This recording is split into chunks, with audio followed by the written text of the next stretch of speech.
हलचल TV network और आप देख रहे हैं हलचल टीवी न्यूज़। हर हलचल पर नजर, हर हलचल की खबर। नमस्कार दर्शक मित्रों, हलचल टीवी न्यूज़માં આપનું હાર્દિક સ્વાગત છે। આણંદમાં ક્ષત્રિયોનું મહાસંમેલન કરણસિંહ ચાવડાએ જણાવ્યું, પસાકાકા તમે એસીમાંથી ક્ષત્રિય સમાજને તડકામાં લાવી દીધો છે। આખિર ભાજપને રોડ પર ન લાવીએ તો અમે ક્ષત્રિય નહીં।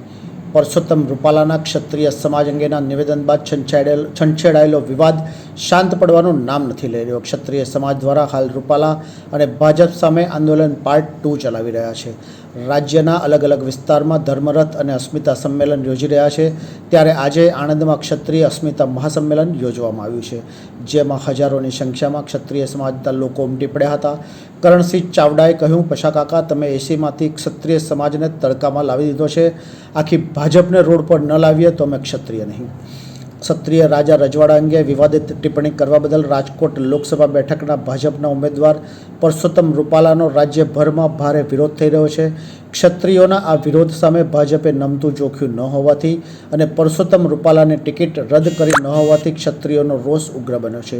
ચૂંટણી જેમ જેમ નજીક આવી રહી છે તેમ તેમ ગામે ગામ ક્ષત્રિય રાજપૂત સમાજ દ્વારા રૂપાલાનો વિરોધ કરવામાં આવી રહ્યો છે।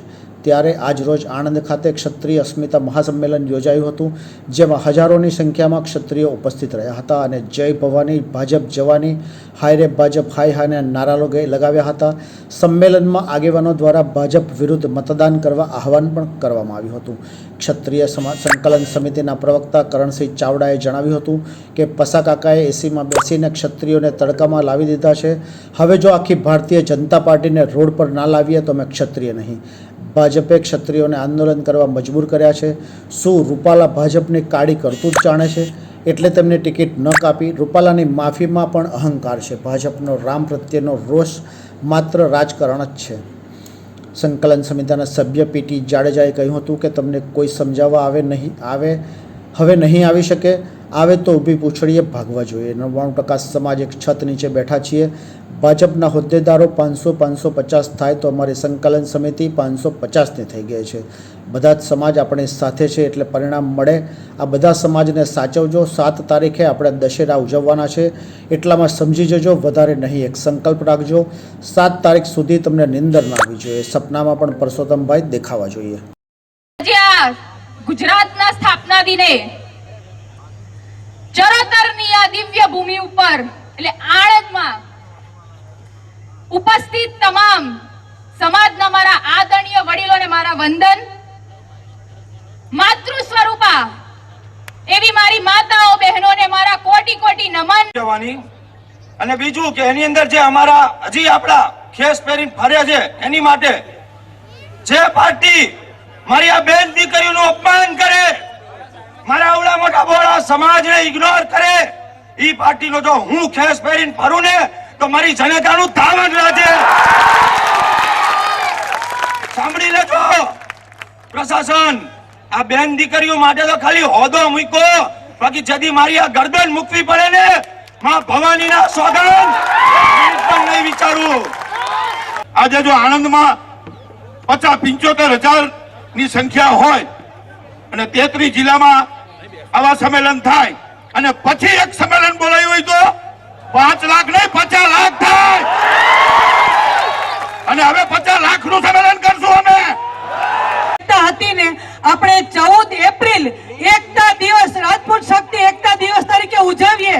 દર વર્ષે આપણે 14 એપ્રિલ આપણા રાજપૂત ભાઈઓની જે એકતા છે ને એ આજે 70 વર્ષે હવે દ્રષ્ટિમાન થઈ રહી છે અને એનો શ્રેય પુરુષોત્તમભાઈને આપણે પોઝિટિવ જ લઈ અને એને જ આપીએ, પસાભાઈને તે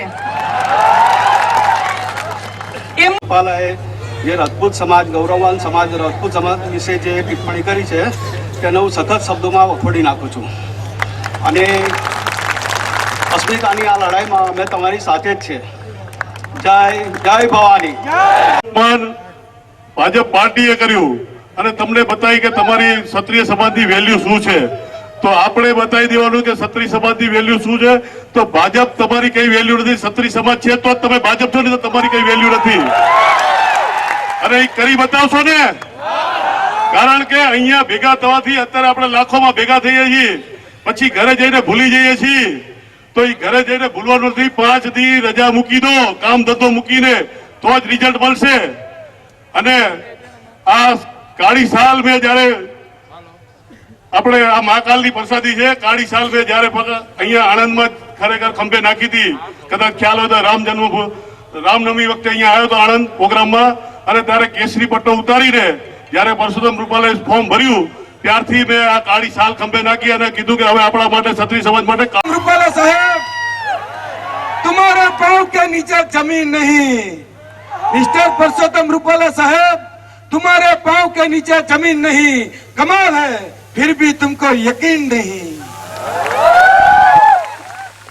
એટલે પરસોત્તમ રૂપાલા સાહેબ, તમે જે વાણી વિલાસ કર્યો અને વાણી વિલાસને કારણે જે રીતે મારા પુરોગામી વક્તાએ કીધું એમ કે એના જીભે કહી શકાય ની સભા હોય અને કોઈ દી સાંભળતો હોય, પણ જ્યારથી આ ક્ષત્રિય આંદોલનની શરૂઆત થઈ, ક્ષત્રિય સમાજ નિવેદન કરે, આવેદન કરે, અને આજ જયારે ગુજરાતની પવિત્ર ધરતી ઉપર દેશના વડાપ્રધાન આવવાના હતા ડીસા મુકામે, તો આજ હું એ સભાને લાઈવ જોતો હતો. આજ કઈક બોલશે આવડા.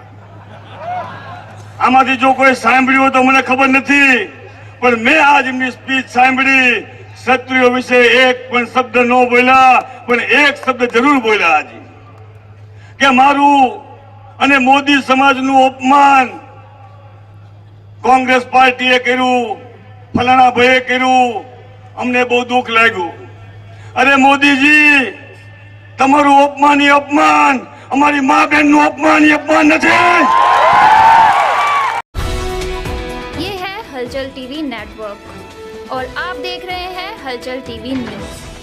हर हलचल पर नज़र, हर हलचल की खबर।